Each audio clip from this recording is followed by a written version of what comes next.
Back here at Abe Lemons Arena with Mark Berokoff after a 77-74 victory over Nelson today to remain unbeaten on the season. Coach, your thoughts on the game today? Man, it's for such an odd scheduling with our conference playing a really big conference game in November. Yeah. It felt like a late February game or a conference tournament type game, the atmosphere of the play. I told the guys before the game, there's going to be times where we don't click offensively, but our defense could carry us. And it was all about little battles tonight, and I think we won the little battles there at the end. It's easy to say we want to be tough, but I thought tonight we were the tougher team late in big plays. And I think that's what kind of pushed us over the edge. Got a lot of options defensively as far as who's going to take their best player. You had James on C.J. Hall for a little bit. Avery obviously takes that assignment occasionally as well. So you guys have a lot of different looks you can give a player like that. Well, C.J. is one of the best players in the country. I mean, he's one of the best scoring. He's an All-American type player. And yes, we could put taller guys, stronger guys, quicker guys, shorter guys. I mean, we have a lot of options this year. And, a lot of credit goes to our defensive coach, KJ Johnson, has changed the entire mindset of our program on the defensive end. And guys wanted the challenge of guarding him, and I thought we did really well at the end. What's going to slow Clayton down? Anything? Clayton? I would have put him on air tonight, but he was a little wild and wound up in there. Who knows what Clayton would say. You know what? Clayton, when his mind is right, he's one of the best players in this conference, and I keep telling him that. He's great for a sophomore. I mean, I look at this team, and it's sophomore, junior, sophomore, and then we come off the bench with young guys and one senior. So it's just a young team that plays with a lot of fun.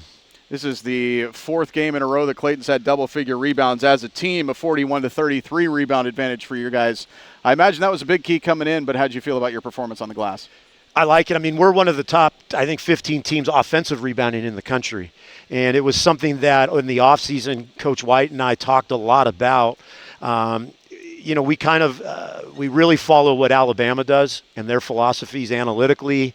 And we've taken a lot of their stuff and put it into our program. We've made it an effort to get on the glass, and it's paid off. I mean, we have a lot of guys that crash on the offensive glass. And if you notice, we keep a lot of possessions alive. Yeah. And that's what's been a big change for us. I know Bo was a little bit dinged up today, so Lawrence Taylor got some minutes today, and he's got a little juice to him. You know what? I was telling KJ in practice yesterday, KJ is the most coachable kid. He does exactly what we say. He just got in a situation on the offensive end where he hasn't been accustomed to being, but defensively, he's active on the glass. He's got great length, and he's a freshman. He's a young freshman too. So I mean, the future is so bright for Lawrence. Not the best offensive game for Avery Jackson today, just 3 out of 12 from the floor, but when you needed big plays, he got you big plays, and that's what you need from your All-American kid. Yeah, I've been telling people I think Avery's one of the most underrated players in the country. It just blows me away that people don't talk about this kid.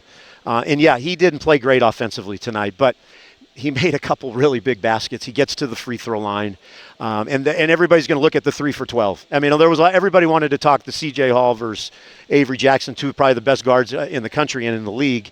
And Avery came up with some big plays late. And you're not always going to have a great offensive night, and he found a way to help us even on the offense when he was struggling.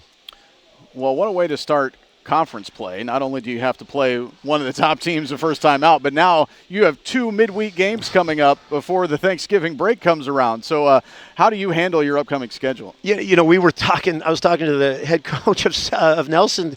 It's crazy. We play Saturday, Monday, Thursday, Saturday, Tuesday, and it's every one of those teams are really, really good. Yeah. I mean, UNT is really good. They're undefeated, and they're in a battle right now at MAC-U. College of the Ozarks is really good.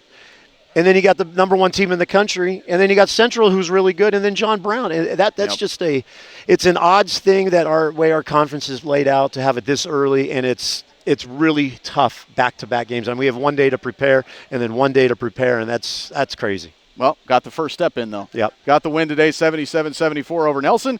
That'll do it for us. We appreciate you joining us here on OCUSports.com. We'll talk to you next time.